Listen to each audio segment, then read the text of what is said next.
stripes. Yan. Prito ako. Ito yung aking ulam ngayon kasi hindi kami nakaluto ngayon. Kaya ano lang kami sa freezer na manok prito. At saka ito din. Yan. Sa air fryer para hindi siya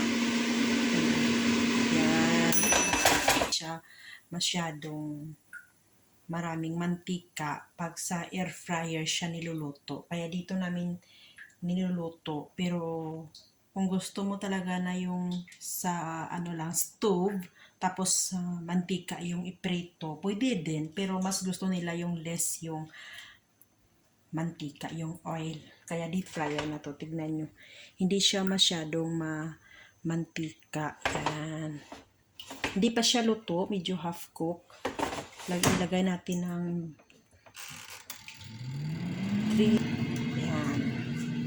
At saka ito, iprito ko sa mantika. Ito ang aming tanghalian. Yun lang. Bye!